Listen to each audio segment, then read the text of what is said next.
Lumière aujourd'hui sur le mentaliste Fabien Olicard. Depuis une bonne dizaine d'années, il s'amuse à explorer notre cerveau pour nous faire découvrir nos super pouvoirs. Alors que La Rochefoucauld avait coutume de dire « le nœud est à la cravate ce que le cerveau est à l'homme », Fabien Olicard nous apprend à nouer la cravate en quelque sorte dans son 4e spectacle archétype à découvrir à la Commanderie à Dole le 13 juin. Fabien Olicard est notre invité. Bonjour. Bonjour, j'ai adoré cette métaphore, je vais la garder, je vais vous la voler.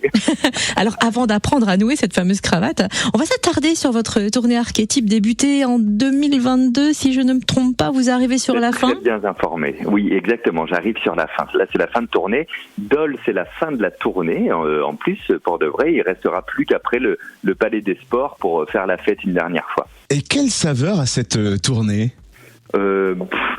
C'est toujours très marrant les tournées parce que je récupère ma famille de spectacle, c'est-à-dire mes régisseurs avec qui je suis depuis plus de 14 ans, et c'est un peu la tournée de la maturité, c'est-à-dire que on se couche un peu plus tôt, on fait moins la fête, on se connaît, on a su gérer la fatigue, et en gérant la fatigue, on a passé des dates incroyables. Ça a été vraiment, on a vécu des très très beaux moments sur scène. Alors dans ce spectacle archétype, vous nous apprenez donc en quelque sorte à nouer la cravate pour revenir à la citation de La Rochefoucauld. Vous nous faites comprendre, en somme, que nous sommes tous un peu mentalistes et vous allez surtout nous aider à développer cela. Oui, parce que finalement un mentaliste c'est quoi ? C'est quelqu'un qui a un cerveau et qui s'en sert, et comme on a tous un cerveau, finalement on est tous mentalistes. C'est-à-dire qu'un mentaliste c'est juste quelqu'un qui dit je suis mentaliste. C'est la seule formation à avoir, c'est de l'affirmer en fait finalement. Donc puisqu'on a tous un bon cerveau, en fait il nous manque juste les astuces. Je dis ça pour rigoler dans le spectacle, mais je dis pour être mentaliste il vous faut les astuces et enlever la joie de votre vie pour avoir le temps d'apprendre les astuces. Mais après c'est bon. Donc le spectacle il a la prétention de dire qu'il existe 4 types de mentalistes et qu'à la fin du spectacle vous allez connaître votre type, donc votre archétype. Vous créez des spectacles, vous êtes créateur de contenu avec de multiples vidéos, vous écrivez des livres, pas moins de 8 déjà. Est-ce que vous faites des nœuds au cerveau pour réaliser tout ça ? Non, alors ça, on dirait que je suis boulimique de travail et puis finalement pas tant que ça, parce que si j'ai pas de spectacle le soir, moi je suis à 17h30, 18h à la maison et puis j'ai pas d'ordi chez moi, je travaille plus quoi. Donc j'ai beaucoup de chance parce que c'est un métier de passion, donc tout ce que je réalise, j'ai pas l'impression de faire des gros efforts, mais surtout je sais prendre du temps derrière. Par contre la différence c'est que quand je travaille, je suis vraiment à 100% dessus. Je vais pas semblant, je vais pas sur les réseaux sociaux toutes les 2 minutes, etc. J'aime bien dédier ce temps de création en étant à fond dedans. Ce qui est génial avec vous, c'est que les choses paraissent simples. Aussi bien dans vos livres que dans vos spectacles, il y a toujours cette petite touche d'humour pour accompagner des informations sérieuses. Est-ce que cela aide à canaliser notre attention et à retenir justement ces infos ?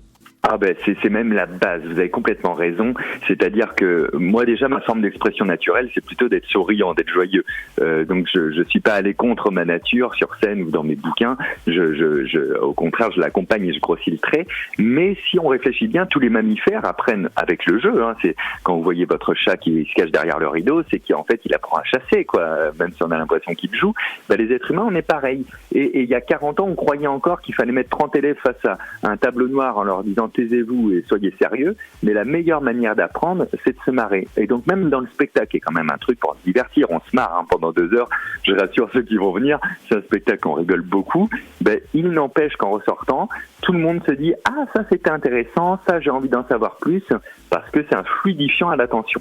L'attention, c'est justement au cœur de votre nouveau livre intitulé « Votre attention et votre super pouvoir » paru aux éditions First.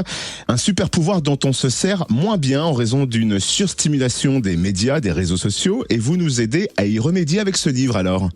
Oui, il y a un petit côté manifeste de société, mais il y a des vrais côtés solutions parce que, en fait, c'est une angoisse qui m'a pris il y a un petit peu plus d'1 an et demi. Je me suis dit, mais si toute l'humanité boitait de la cheville droite, on se dirait, il y a un problème à la cheville droite, il faut quand même qu'on s'en occupe.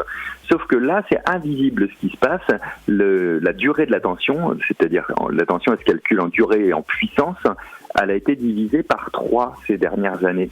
Et c'est un vrai problème parce que l'attention dans le cerveau, c'est aussi ce qui travaille avec la mémoire, la capacité d'analyse, la compréhension, la parole même, les liens sociaux. Et donc si on fait tomber ce domino-là, tous sont altérés à côté.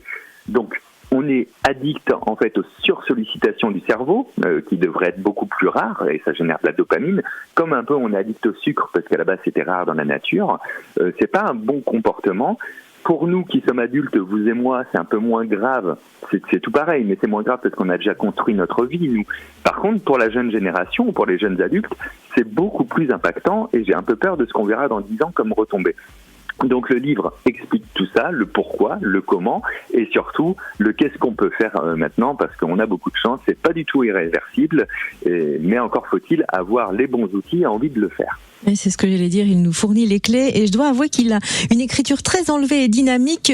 On a l'impression de vous entendre nous parler comme en spectacle quand on lit votre livre, c'est vraiment absolument génial, donc je vous le recommande chaleureusement. En tout cas, merci d'avoir été notre invité Fabien Olicard. On vous donne rendez-vous à la Commanderie Adol le 13 juin avec grand plaisir. Merci beaucoup, à bientôt.